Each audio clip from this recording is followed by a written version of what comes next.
Vous êtes-vous déjà demandé comment les appareils électroniques transforment des signaux chaotiques en données numériques fiables? Aujourd'hui, on plonge dans l'univers fascinant du trigger de Schmitt, une invention révolutionnaire qui a changé la donne en électronique. Le trigger de Schmitt a été inventé en 1934 par Otto Schmitt, un scientifique américain. À l'origine, il s'est inspiré des impulsions nerveuses des calamars pour créer ce circuit capable de gérer des signaux instables. Mais pourquoi est-il si important? Découvrons-le ensemble maintenant. Voici un montage à trigger de Schmitt sur la partie droite de l'écran. Et sur la partie gauche, vous y pouvez retrouver ici la symbologie. Donc pour le trigger de Schmitt non inverseur et le trigger de Schmitt inverseur. Vous voyez le petit détail qui fait qu'on peut les reconnaître l'un par rapport à l'autre. Concernant le montage, donc vous voyez ici, c'est un trigger de Schmitt inverseur. Alors pourquoi inverseur? En final, parce que la tension UE, la tension d'entrée, est injectée sur la patte inverseuse. Nous allons, comme dans les précédents épisodes, appliquer le théorème de Millman afin de déterminer l'expression de la tension US de sortie. Donc le théorème de Millman, au point ici E+, va me donner la formule suivante. Donc je vais avoir Vref sur R1 plus US sur R2, le tout sur 1 sur R1 plus 1 sur R2. Après développement, nous pouvons obtenir l'expression suivante. Donc Vref fois R2 plus US fois R1 sur R1 plus R2. Cette formule est valable pour tous les triggers de Schmitt inverseurs. Donc un petit moyen visuel pour les retrouver. US que multiplie R1 plus Vref que multiplie R2 sur la somme des deux résistances. Alors, par rapport à la formule, nous pouvons voir, donc déjà premièrement, dans les précédents montages, nous fonctionnions en régime linéaire, c'est-à-dire que la sortie était rebouclée sur l'entrée inverseuse, donc ce qui faisait qu'on pouvait amplifier le signal. Ici, vous voyez que la sortie est rebouclée sur la patte l'entrée E+. Donc on va fonctionner dans ce qu'on appelle un régime instable, c'est-à-dire que notre trigger de Schmitt, il va être soit à plus Vsat, soit à moins Vsat. En aucun cas, il pourra rester à epsilon égal à 0.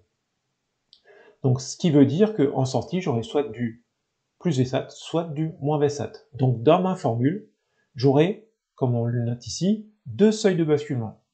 Le premier, US, quand US en sortie est égal à moins Vsat, au point ici E+, j'aurai ce qu'on appelle la tension de seuil basse.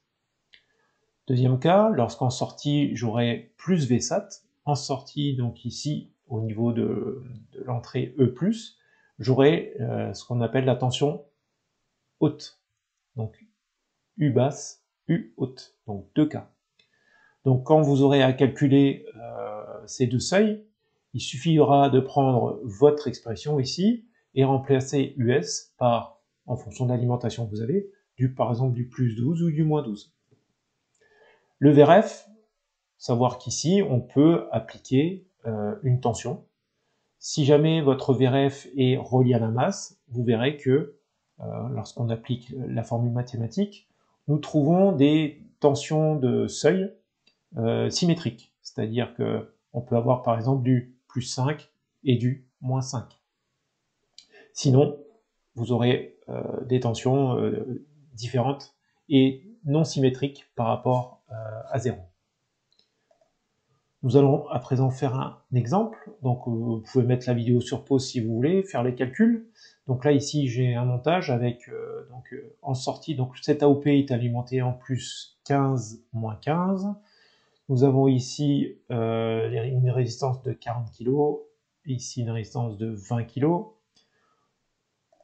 On applique le théorème de Millman, donc ici, donc ça nous fait du 0 sur 20 kg, plus US sur 40 kg, le tout sur 1 sur 20 kg, plus 1 sur 40 kg. Après développement, nous obtenons donc US fois 20 kg sur 60 kg. On remplace, donc on fait nos calculs. Donc pour calculer notre UH et notre UB.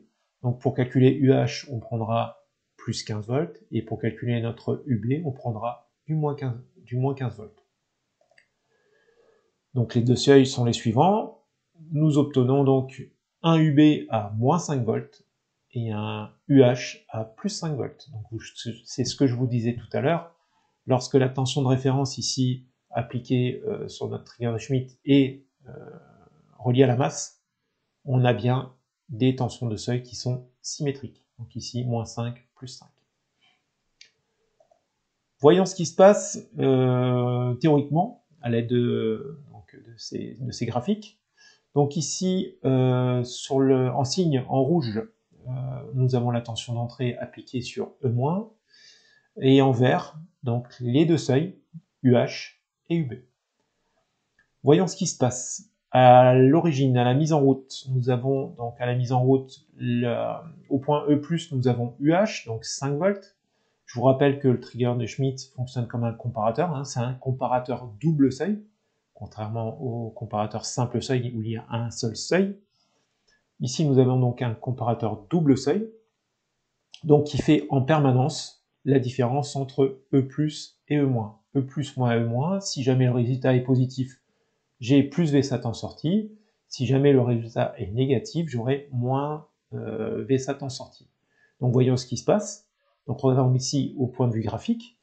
Donc ici, pour ça j'ai mis ces couleurs, E+ et E- pour différencier les deux. Donc ici, E+ est supérieur à E-, donc epsilon est positif. En sortie, j'ai bien plus Vsat. Maintenant, qu'est-ce qui se passe quand le signal injecté sur l'entrée inverseuse atteint ici ma valeur UH? Donc c'est très rapide. À ce moment-là, E+ égale E- égale 0. Et on voit que c'est instantané, d'accord? C'est une phase transitoire. Dans la foulée, ici, j'ai E- qui est supérieur à E+, donc le epsilon est négatif. Je provoque donc un changement d'état et je bascule à moins Vsat. À partir du moment où je suis à moins Vsat, sur l'entrée E+, je suis à UB, hein. Donc le prochain changement d'état sera effectif lorsque mon signal en entrée atteindra UB. Donc là, vous voyez ici, UE est toujours supérieur à UB, donc j'ai ma sortie à moins Vsat, hein, c'est E- qui l'emporte, le epsilon est négatif. Qu'est-ce qui va se passer lorsque mon signal VE va atteindre et va descendre en dessous de UB? Et bien, au final, on va rebasculer. Pourquoi? Parce qu'en final, ici, vous avez UE qui sera plus petit que UB. À ce moment-là, le epsilon est à nouveau positif, et donc c'est le point auquel, ici, je vais rebasculer à plus Vsat, et ainsi de suite. Donc ici, vous voyez bien que notre signal d'entrée, dès qu'on atteint ici UH, j'ai un changement d'état, dès que j'atteins UB, j'ai à nouveau un changement d'état, et ainsi de suite. Voilà pour la partie théorique. Passons donc petite encore particularité. Donc ce type de circuit sert à faire de la remise en forme. Donc ici j'ai mis un signal parasité, et donc vous voyez que le principe est exactement le même que ce que nous venons de faire, sauf que là le signal est un peu biscornu. Donc toujours pareil, hein, ici mise sous tension, j'ai UH supérieur à UE, donc en sortie j'ai du plus Vsat. Et pour vous montrer que on n'a pas des doubles déclenchements, regardez ici, donc j'ai du moins Vsat. Dès que mon VE va basculer au-dessus de UH, qu'est-ce qui va se passer? Le epsilon devient négatif, et à ce moment-là, je passe à moins Vsat. Et vous voyez que même si ici mon signal à l'entrée descend en dessous de UH, il ne se passera rien. Pourquoi? Parce que au moment du basculement ici, au point E+, j'attends d'avoir la valeur UB pour avoir un changement d'état. Donc vous voyez ici, avec un comparateur simple seuil, on aurait eu des déclenchements intempestifs, hein. On aurait eu ici un passage à moins Vsat, ici à plus Vsat, et on serait repassé nouveau à moins Vsat. Or là, avec un comparateur double seuil, ça n'est pas le cas. Donc vous voyez ici ensuite, donc le signal évolue, encore une fois en regroupe UH, vous voyez qu'ici il ne se passe rien. Pourquoi?